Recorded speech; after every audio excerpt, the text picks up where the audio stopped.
Good morning, students. Let us continue solving the paper. Now, next sum in that is v equal to minus 4 minus 8. Draw the image of triangle A after the translation by vector v. For A, I need to make translation of minus 4 minus 8. How can I do that?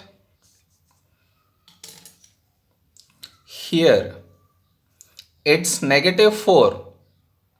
So, move 4 places to the left of it. So it becomes 1, 2, 3, 4 here.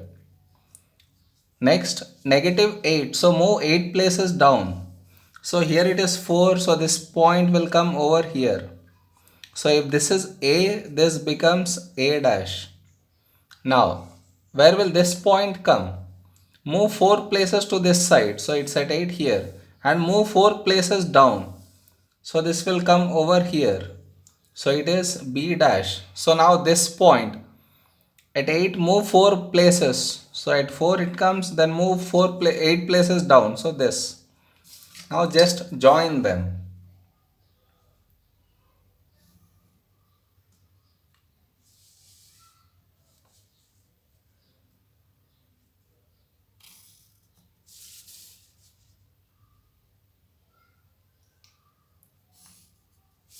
This is that image after translation. Did you understand? Minus 4 means to the left side 4 places. Minus 8 means down 8 places. Okay. Next one. Calculate magnitude of V equal to root of minus 4 whole square plus minus 8 whole square. So that will result in 8.94 is the answer. Now next one. Describe fully the single transformation that maps from A onto B. So A to B is enlargement. Since it is decreasing, it has to be 1 by. So 1 by how much? Let's measure it. If here it is 3 and this side it is 6. So it's half. In the exam you can measure the blocks. Since it's not clear, I measured with the scale. Now I need to find out the center of it. How do I get the center? By joining the tips. So join this tip and this tip. One more tip. This one to this one. Where did both the lines meet? Both the lines met here at 0, 0. So that is the center. Did you understand? Yeah, now next one. Find the matrix. You don't have matrices in the current syllabus, so leave this sum. Next, sixth sum. The diagram shows a 5 straight footpaths in a park. AB equal to 220, as you can see, AC equal to 180, AD equal to 170, angle ACB equal to 90. So here it is 90 shown. DAC equal to 33. Calculate BC. To find BC, I can directly use Pythagoras because it's a right angle triangle which is hypotenuse 220. So 220 square equal to 180 square plus BC square. So BC equal to square root of 220 square minus 180 square. That will give you 126 is the answer. No, it's given in meters, so this will also be in meters. Done. Next one.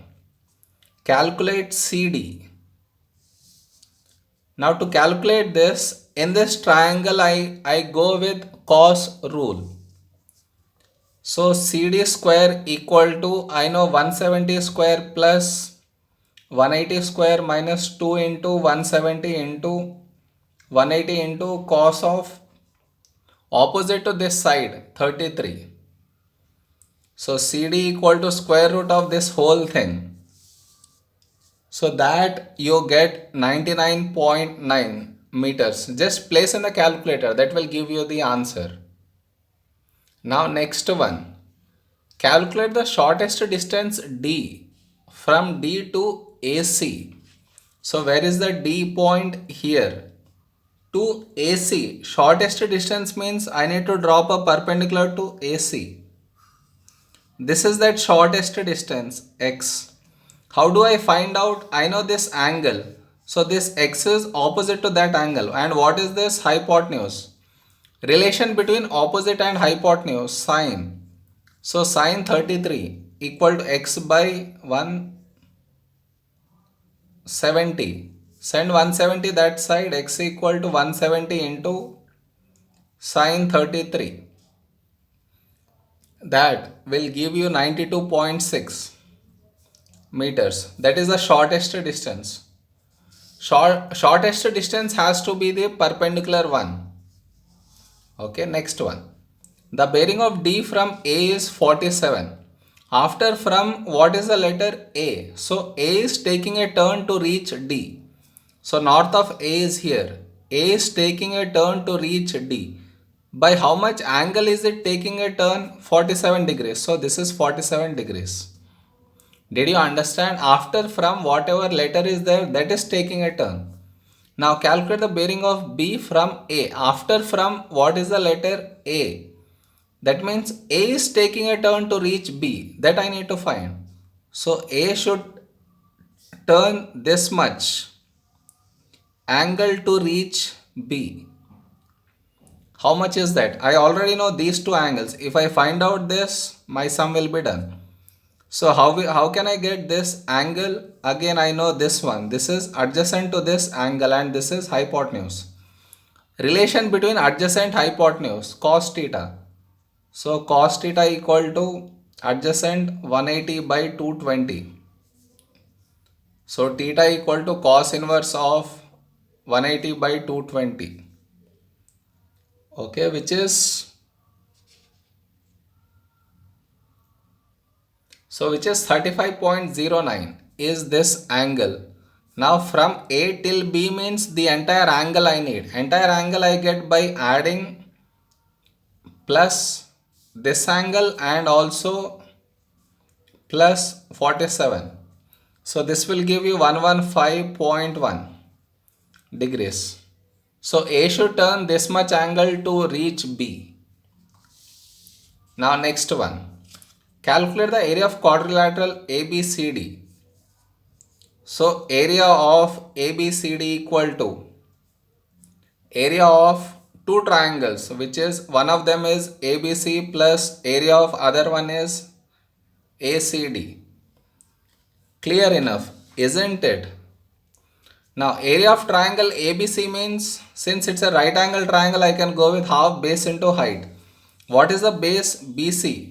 In the first bit we found here to be 126 into height is 180 plus ACD. For this I will use half AB sin C.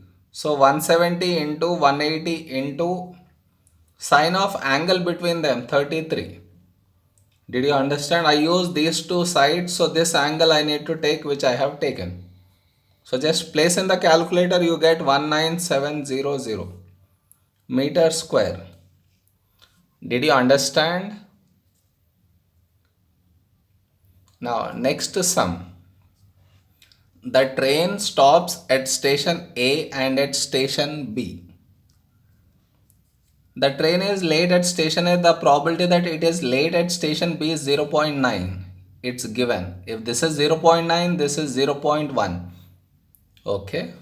If the train is not late at station A, the probability that it is late at station B is 0.2. Not late at A and late at B is 0.2. That means this is 0.8. The probability that station is late at station A is 0.3. So this is 0.3 means this is 0.7. Total, if you add, you should get 1. Now what is he asking? Find the probability that train is late at least one or both the stations. That means here late, here late, not late. here not late, late, here not late, not late. It should be late at least one or both. So this satisfies the condition, this satisfy, this satisfy. So I need to add all these three. So it becomes 0. How do I get here this into this? 0.3 into 0.9 plus 0.3 into 0.1 plus 0.7 into 0.2. Okay. So you get 0.44. Clear? Now next one. The train makes 250 journeys. Find the number of journeys that the train is expected to be late at one or both stations. At one or both stations, probability is this much. So out of 250, how many times means multiply with the probability into 250. Okay, you get 1110. That means it's expected to be late 1110 times. Now next. The train continues to station C. The probability that it is late at all the three stations is 0.27. Describe briefly what this probability shows. So it's continuing to station C now. Here also it is late. The probability that it is late in all the three is 0.27. Let us say I assume it to be X. So how much will be the probability of it being late at station C is X. So now if I multiply all these three, I should get 0.27. That is what is given. It's late at all the three stations. So 0.27 equal to 0.3 into 0.9 into X. 0.27x. Send 0.27 implies x equal to 1. What does it states? Probability is 1 means the train arrives at C late at all times. Probability is 1 means it should arrive there late. Every time it should arrive station C late.